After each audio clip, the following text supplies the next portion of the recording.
The great hall of Kepler 7 station stretched out like a massive dome of glass and metal.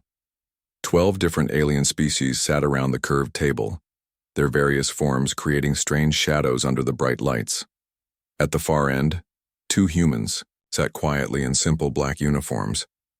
They looked very small compared to the giant creatures around them. Ambassador Linda Carter kept her hands folded on the table.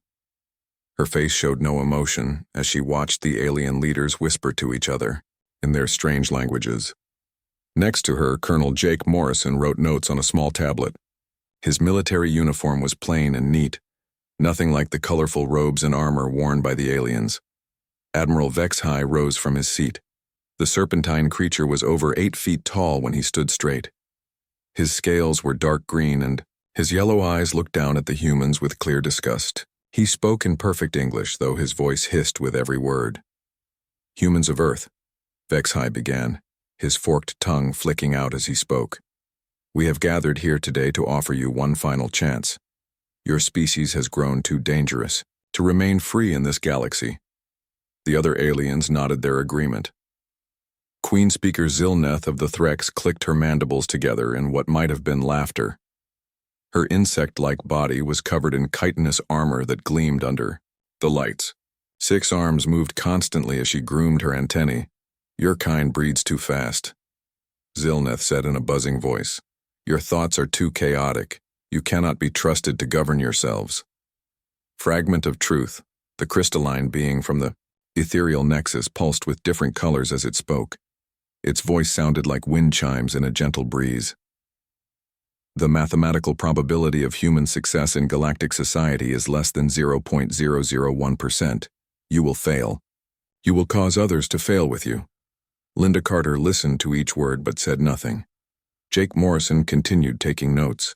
The aliens seemed to think this meant the humans were afraid or confused. They were wrong. Vexhai continued his speech. "We offer you this choice. Surrender all your colonies beyond your home system. Accept our guidance in changing your genetic structure to remove your violent tendencies. Become a managed species under our protection." "What does that mean exactly?" Linda asked quietly. The Serpent Admiral's eyes brightened with cruel pleasure. "It means you will work for us. Your strong ones will do manual labor on our mining worlds. Your intelligent ones will serve as assistants to our scientists. Your fertile ones will breed under our supervision to create better versions of your species." Jake Morrison stopped writing for just a moment. Then he started again. "You see," Vexhai went on, "we are not unreasonable. We could simply destroy your entire species. Many of us voted for that solution. But humans have certain useful qualities. Your endurance is impressive. Your ability to survive in harsh conditions could be valuable. We have decided you are worth keeping as long as you accept your proper place." Queen Speaker Zilneth made clicking sounds that the translator rendered as laughter. "Do not think this is negotiation, little mammals. This is us being generous. We are telling you what will happen. You may choose to accept it peacefully, or we will force it upon you." Fragment of truth, pulsed with colors that hurt to look at directly. Resistance calculations show 0 probability of success. Your technology is primitive. Your ships are few. Your weapons are basic chemical explosives and simple energy beams. We have studied your capabilities for 50 years. You cannot oppose us. Other aliens around the table began to speak up. The bear-like Urskai delegate growled about human unpredictability being a danger to galactic stability. The amphibious title lords complained that humans expanded too quickly and used too many resources. The machine-like synthesis spoke in electronic tones about the inefficiency of human decision-making processes. They all had the same message. Humans were dangerous because they were chaotic. They needed to be controlled because they could not control themselves. The galaxy would be safer with humans as a managed species rather than a free one. "We have prepared facilities for your transition," Vexhai explained. "Comfortable spaces where your people can learn their new roles. Medical centers where we can make the necessary adjustments to your genetics. Educational programs to teach you proper behavior in civilized society." Linda Carter finally spoke. "How long have you been planning this?" "Since first contact," the serpent replied proudly. We knew immediately that your species would need special handling. We have been studying you, learning your weaknesses, preparing for this day. Every human colony is already under observation. Every human ship is tracked. Every human leader is monitored. Jake Morrison looked up from his tablet. All of them? All of them, Queen Speaker Zilneth confirmed. We know where your president sleeps. We know what your generals eat for breakfast. We know how many children are born in your colonies each day. You have no secrets from us. The aliens continued to explain their plans in detail. They spoke about humans as if Linda and Jake were not even in the room. They discussed breeding programs and work assignments and genetic modifications as if they were talking about livestock. Fragment of Truth showed holographic images of the facilities they had built. Clean white rooms where humans would live. Laboratories where human DNA would be altered. Training centers where human children would learn to serve their alien masters. The process is not painful, Vexhai assured them. We are not cruel. We simply understand that some species are meant to lead and others are meant to follow. Humans are clearly followers. We will help you accept this truth. For 2 hours, the aliens talked about their plans. They seemed to enjoy explaining how completely they had prepared for this moment. They laughed at human technology and mocked human culture. They called humans children who needed adult supervision. Linda Carter listened to everything. She asked a few questions about details. She made sure Jake Morrison got everything written down correctly. She nodded politely when the aliens finished their presentations. Then she stood up slowly. The room became quiet as all eyes turned to her. She gathered her papers and put them in her briefcase with careful movements. Jake Morrison closed his tablet and stood beside her. We will give you our answer shortly, Linda said in a calm voice that carried clearly across the large room. The two humans walked toward the exit. Their footsteps echoed in the sudden silence. They moved in perfect military formation, backs straight and eyes forward. They did not hurry, and they did not look back. The aliens watched them go. Most were smiling or making their species equivalent of pleased expressions. They believed they had just witnessed the surrender of the human race. They thought they had seen fear and acceptance in the humans' calm behavior. They were about to learn how wrong they were. 2 hours after the humans left the meeting room, Admiral Vexhai was drinking victory wine in his private quarters. The Serpentine commander felt very pleased with himself. Finally, the dangerous human problem would be solved. His personal communicator buzzed with an incoming message. Admiral, his communications officer hissed through the device. We are detecting some unusual readings from the outer system. Should we investigate? Vexhai waved a scaled hand dismissively.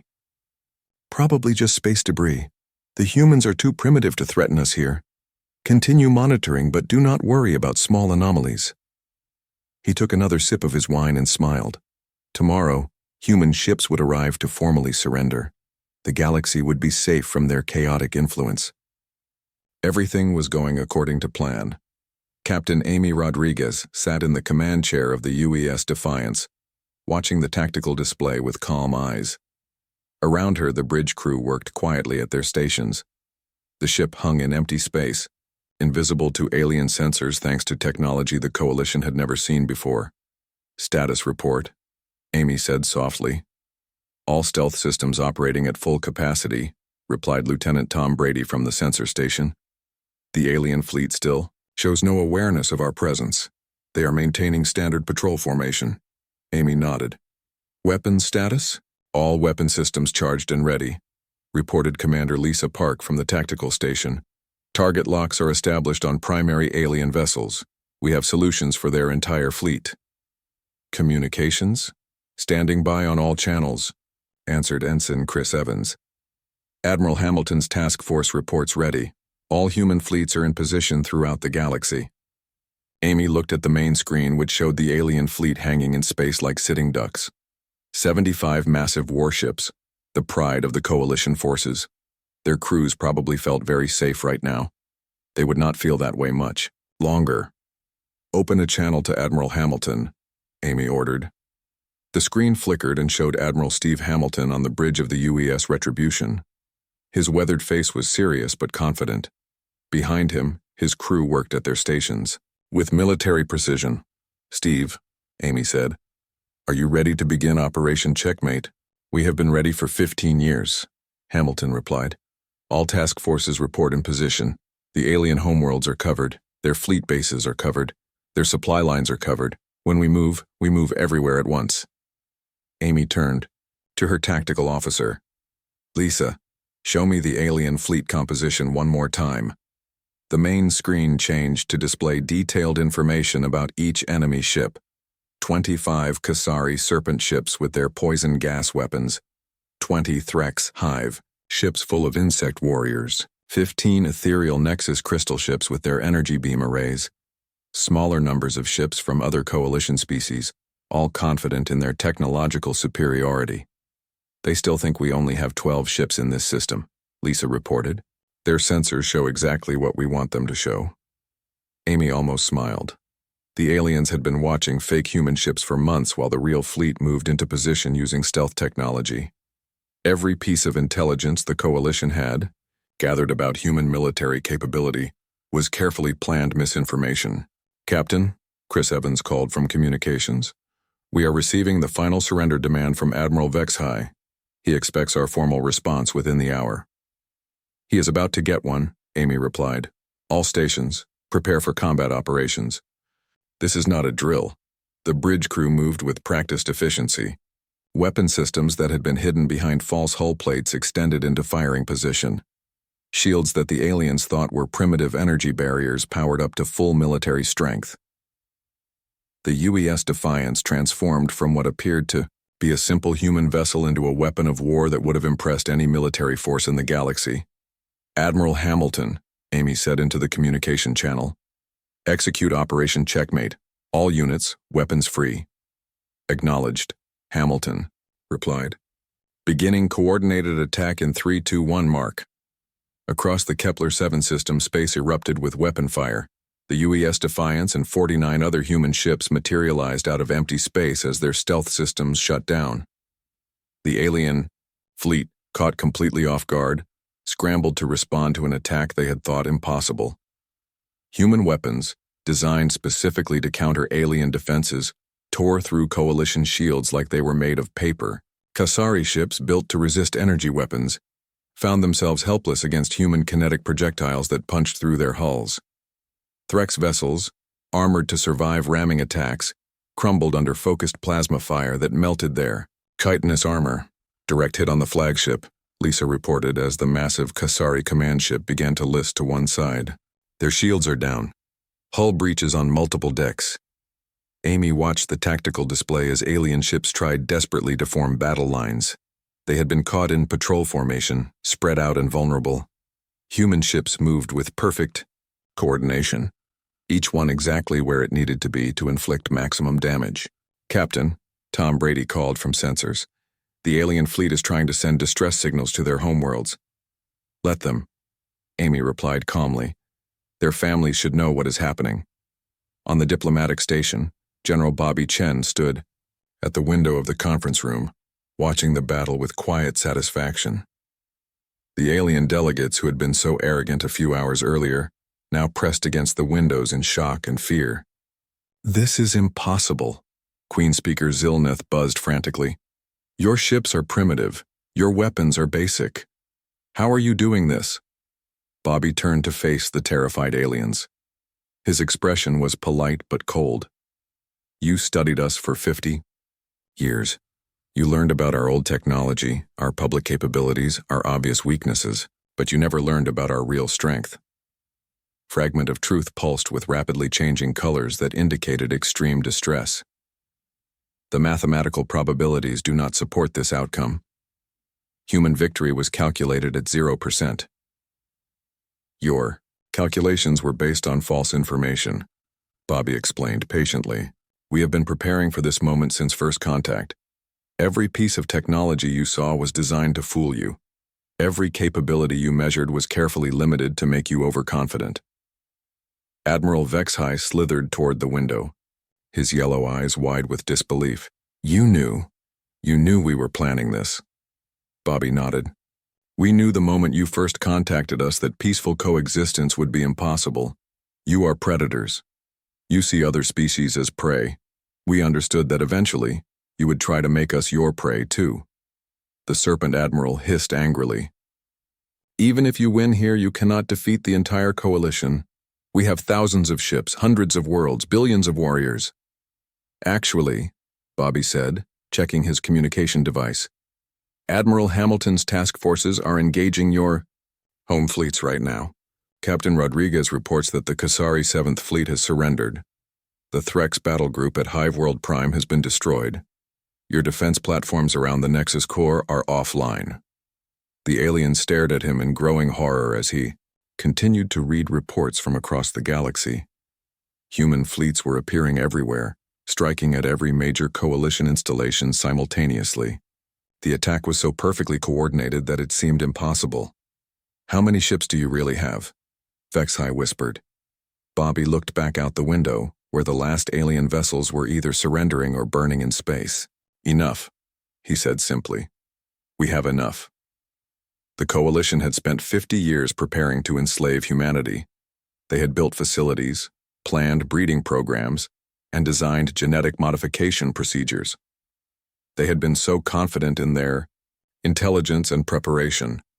They had never considered that humanity might be preparing too. And humans, it turned out, were much better at preparation than anyone had imagined. Commander Lisa Park stood on the bridge of the UES Liberation as it approached Venom Prime, the Kasari homeworld. The massive planet glowed with a sickly green light from its poisonous atmosphere. Orbital stations hung around it like metal parasites, each one designed for a specific purpose in the Coalition's plan to control other species. What are we looking at down there? Lisa asked her sensor officer. Lieutenant Mike Davis studied his readings carefully. 15 processing stations in orbit. Each one can hold about 50,000 beings. The surface has 3 major cities and dozens of smaller facilities. Population reads at approximately 2 billion Kasari. Lisa nodded grimly. The processing stations were where the Coalition planned to bring captured humans for genetic modification. Clean, efficient facilities where an entire species could be changed to serve alien masters. Not anymore. Target the processing stations first, she ordered. Make sure they are completely destroyed. No one will ever use those places again. The human fleet moved into attack position. 12 ships surrounded the Kasari homeworld, their weapons charged and ready. The orbital defense platforms tried to respond, but human electronic warfare systems had already taken control of their targeting computers. Captain Tony Miller crouched in the ventilation shaft of Processing Station 7. Behind him, 9 other members of his Special Forces team moved silently through the metal passages. They had been inserted during the chaos of the fleet battle, while Kasari attention was focused on the human ships. Command, Tony whispered into his radio. We are in position to download their computer systems. Beginning data extraction now. He connected a small device to the station's main computer network. Within seconds, terabytes of information began flowing into human databases. Plans for human enslavement, genetic modification procedures, and detailed records of what the Coalition had done to other species. My God, whispered Sergeant Beth Williams as she read the files streaming across her tablet. They did this to 17 other species. Complete genetic restructuring, behavioral modification, population control. Tony felt sick as he read the records. The Coalition had not just planned to enslave humans. They had already enslaved 17 other intelligent species over the past 1,000 years. Each one had been systematically broken down and rebuilt to serve alien purposes. Where are those species now? Asked Private Dan Moore. Beth scrolled through more files. Gone. Once their usefulness ended, the Coalition eliminated them, called it resource optimization. They planned the same thing for us eventually. Tony activated his radio again. Command, you need to see these files immediately. The Coalition is not just oppressive, they are genocidal. This is evidence of crimes against 17 different civilizations. On the bridge of the UES Liberation, Lisa Park received Tony's transmission with growing anger. She had known the Coalition was evil, but this was beyond anything she had imagined. Systematic genocide disguised as galactic order. All units, she broadcast to the human fleet. New priority. Secure all computer systems intact. We need complete records of Coalition crimes. The galaxy needs to know what these creatures really are. The attack on Venom Prime continued with surgical precision. Human forces targeted military installations and government facilities while carefully avoiding civilian areas. This was not about revenge against innocent Kasari citizens.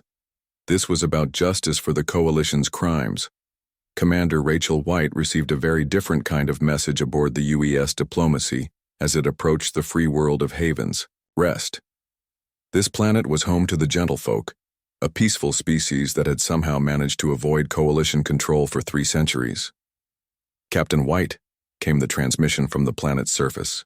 We have been monitoring galactic communications. Are the reports true? Has humanity actually defeated the Coalition fleet? Rachel smiled as she responded. The reports are true. The Coalition's military power has been broken. Their ability to threaten independent worlds is ended. We have dreamed of this day for so long, the alien voice replied, and Rachel could hear the emotion in the translator's mechanical tones. For 300 years we have lived in fear, waiting for the Coalition to decide we were worth conquering. Now you tell us that fear is over? It is over, Rachel confirmed. Humanity offers you our protection and friendship. No species will be forced to live in fear anymore.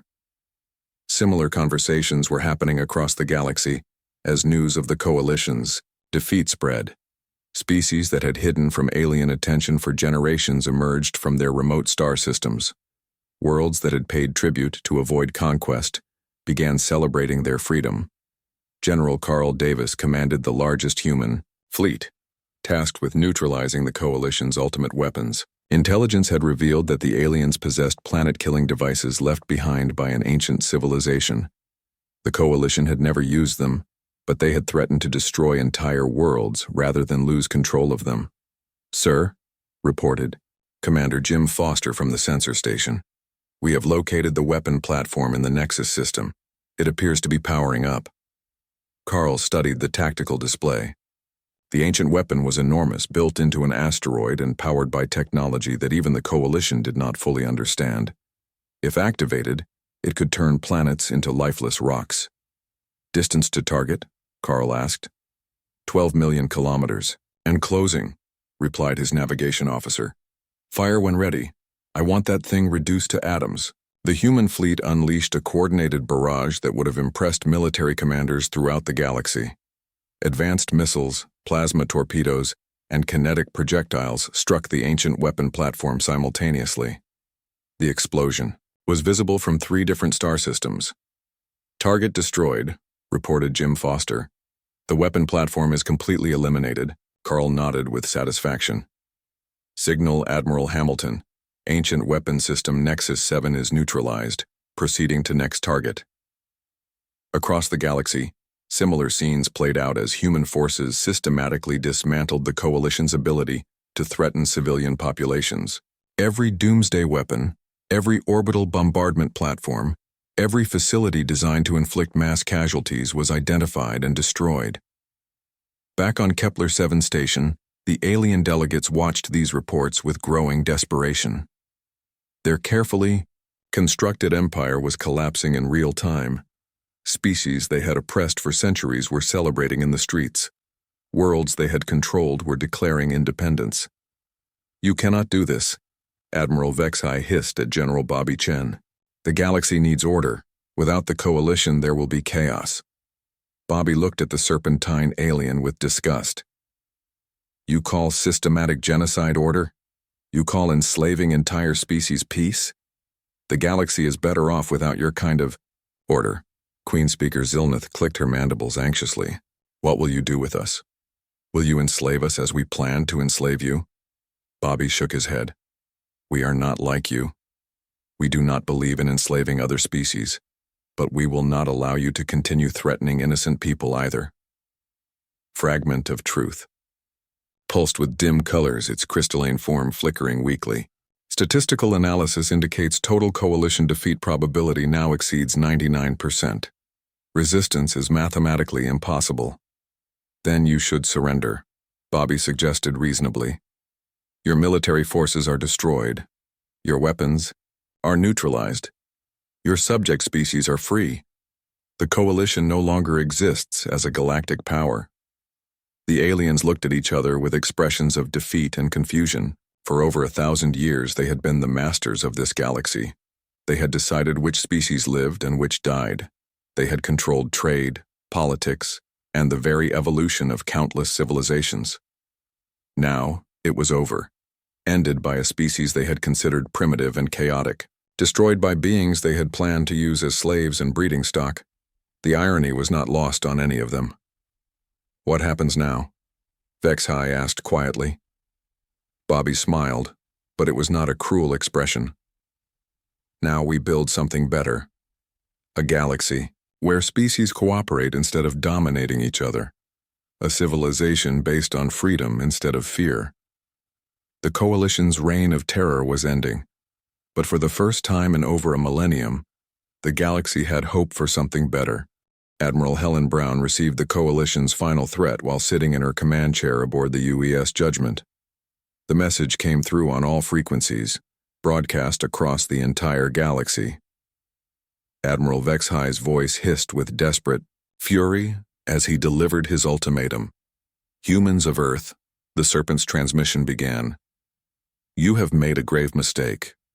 If you do not withdraw your forces immediately, we will activate our planet-killer weapons.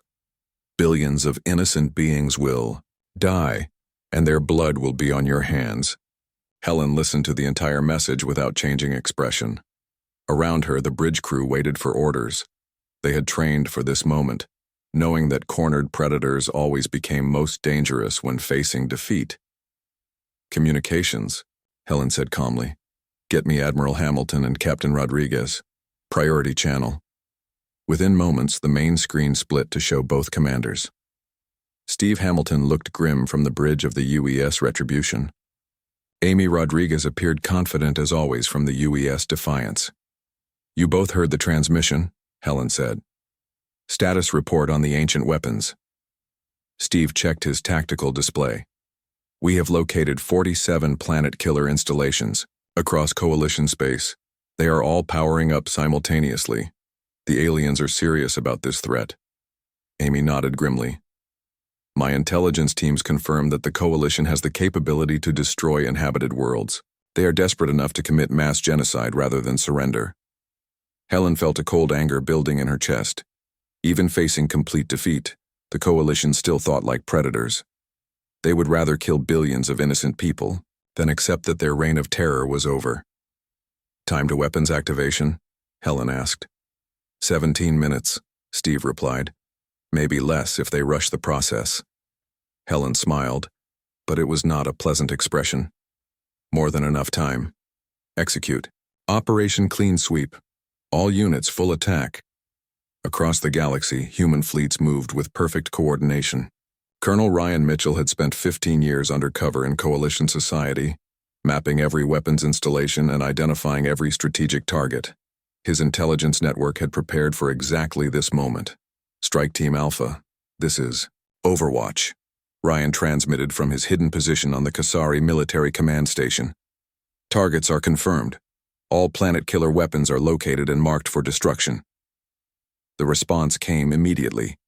Human ships appeared out of stealth mode around every ancient weapon platform simultaneously.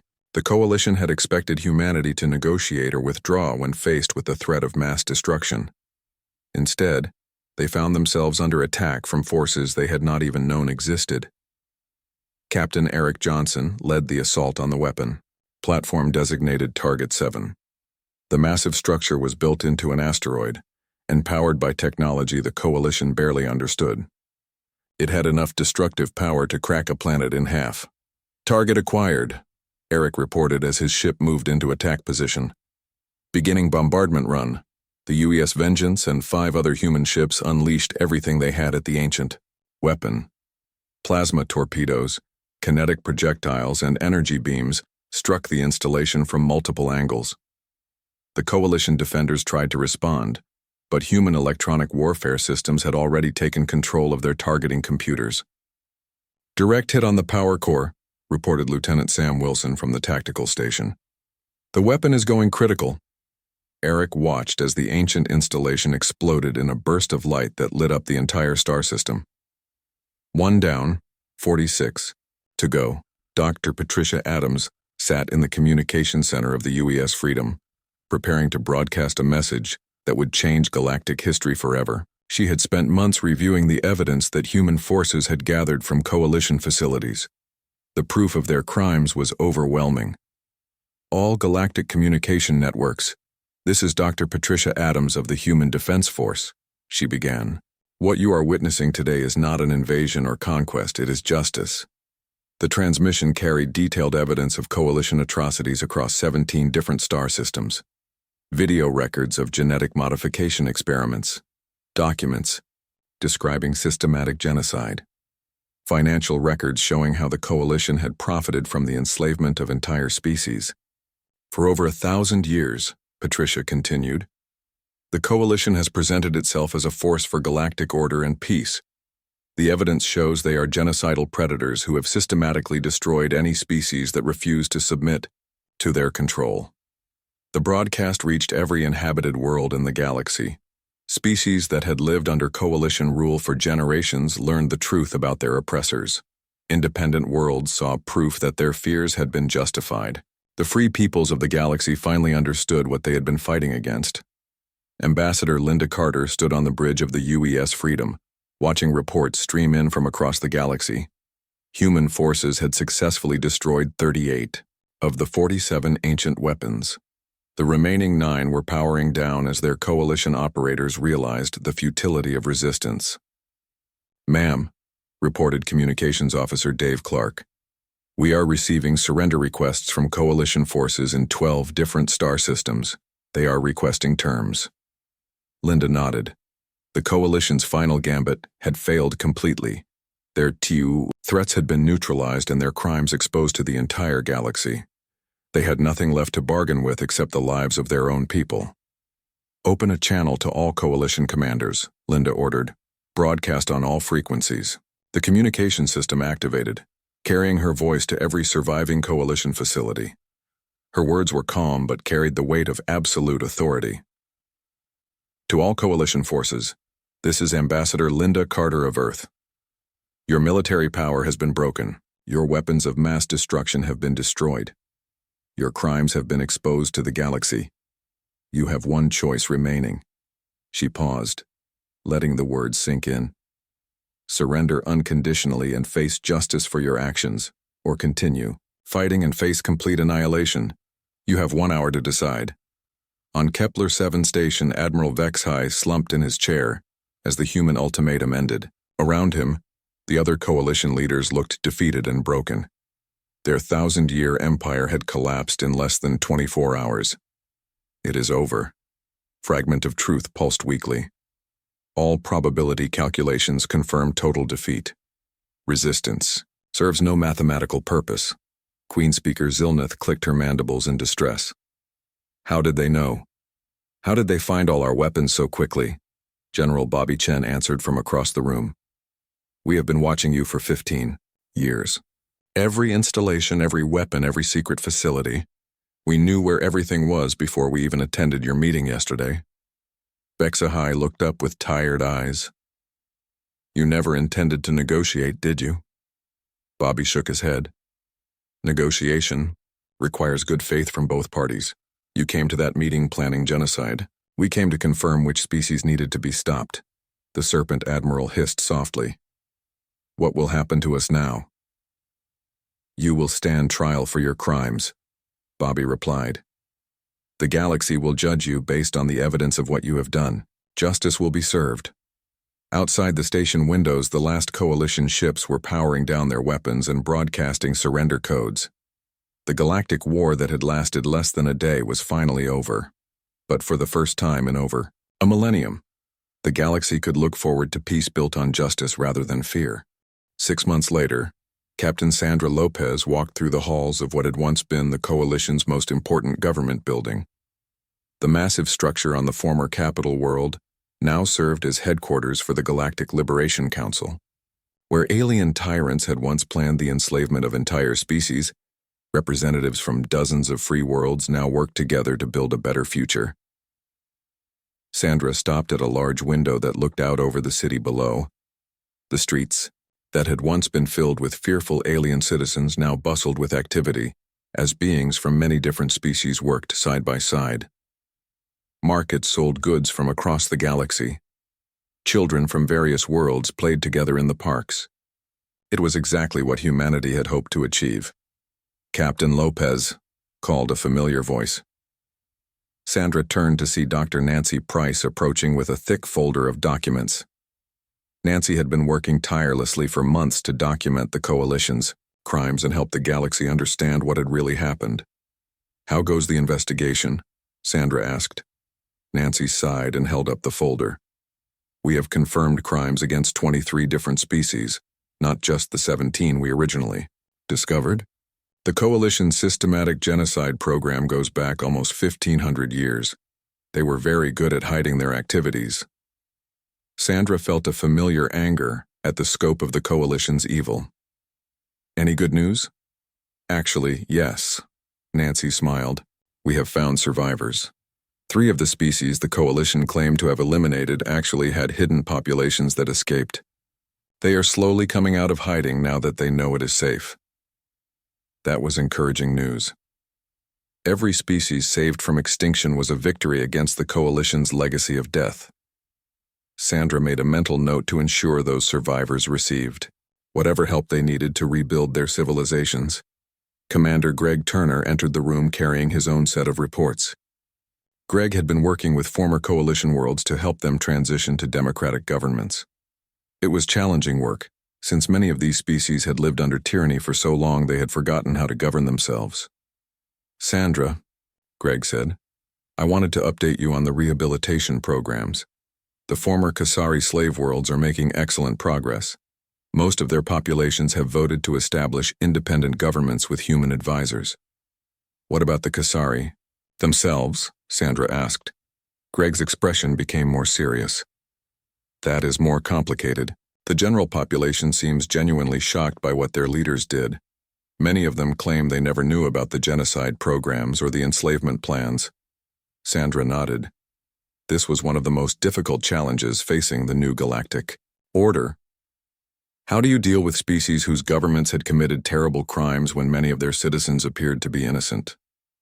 "We cannot punish entire species for the actions of their leaders," Sandra said finally.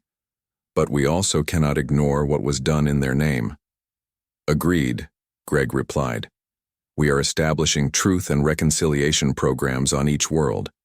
The citizens can learn what really happened, and those who were involved in crimes can confess and ask for forgiveness." Captain Kevin White appeared in the doorway, still wearing his dress uniform from the morning's ceremony. Kevin commanded one of the new mixed-species fleet units, where humans served alongside aliens who had proven themselves trustworthy during the transition period. "How did the graduation go?" Sandra asked. Kevin smiled broadly. "Excellent. 37 new officers from 12 different species. They will be serving on human ships and alien ships alike. The integration program is working better than we hoped. This was perhaps the most important part of building the new galactic order. Rather than simply replacing the Coalition with human dominance, they were creating truly cooperative institutions, where species worked together as equals." "Any problems with species integration?" Sandra asked. "A few minor issues," Kevin admitted.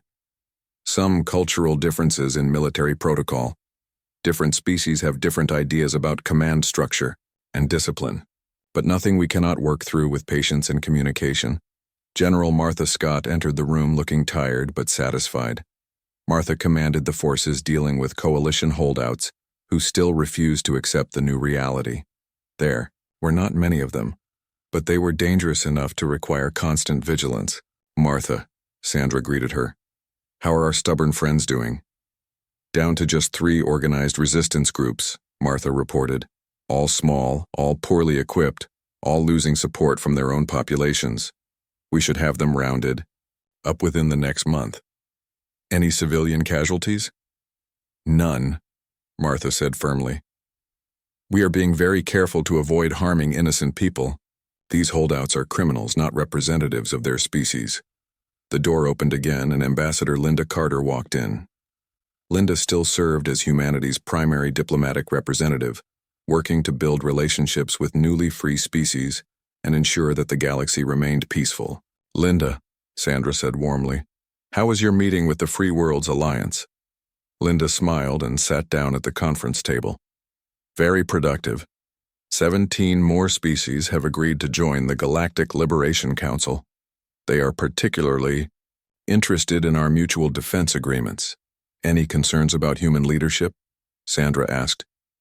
"Surprisingly few," Linda replied.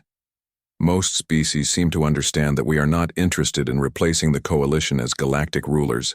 They appreciate that we are keeping our promises about equality and cooperation." Sandra looked around the room at her colleagues and friends. 6 months ago, they had been preparing for war against a seemingly invincible enemy. Now they were helping to build a civilization based on freedom and cooperation, rather than fear and domination. "Speaking of cooperation," Linda continued, "we have received an interesting proposal from the reformed Kasari government. They want to contribute ships and personnel to the anti-piracy patrols in the outer systems." Greg raised an eyebrow. "Former coalition species helping to police the galaxy?" "It makes sense," Kevin said thoughtfully. "They know coalition technology and tactics better than anyone, and it would show the galaxy that species can change and contribute positively to galactic society." Sandra considered this carefully. Allowing former enemies to help maintain peace would be a powerful symbol of the new galactic order. It would also test whether species could truly move beyond their past mistakes. "What do you think, Martha?" Sandra asked. Martha shrugged. "If they are serious about making amends, this would be a good way to prove it. We can start with small assignments and see how they perform." Sandra nodded. "Draft a proposal for limited cooperation. We will take it one step at a time." The conversation was interrupted by a communication from Earth. Dr. Patricia Adams appeared on the main screen, broadcasting from the new Galactic Coordination Center in Geneva. "Hello, everyone," Patricia said cheerfully. "I wanted to update you on the latest developments. The former coalition slave species are making remarkable progress. 3 new democratic governments were established this week, and the economic recovery programs are ahead of schedule." "Any problems?" Linda asked. "Nothing major," Patricia replied. "Some former coalition officials are still trying to regain power on their homeworlds, but they have no popular support. Most people seem very happy to be free." Sandra smiled at that news. The galaxy was healing faster than anyone had expected. Species that had lived under oppression for generations were embracing freedom with enthusiasm. "One more thing," Patricia added. "We have received formal requests from 43 species asking for human assistance in establishing educational programs. They want to learn about democracy, individual rights, and cooperative governance." 43? Greg asked in amazement. 43, Patricia confirmed. "It seems the galaxy is very interested in learning how to build free societies." Sandra felt a deep sense of satisfaction. When humanity had walked away from that diplomatic table 6 months ago, they had been preparing for war, but what they had really been fighting for was this moment, a galaxy where species could live freely and work together as equals. The coalition had thought they were observing humanity's weakness when the human delegates abandoned the negotiation table. They had misunderstood completely. They had been witnessing the moment when humanity decided that some principles were worth fighting for, no matter the cost. Now the galaxy was free, and the future looked brighter than it had in over 1,000 years.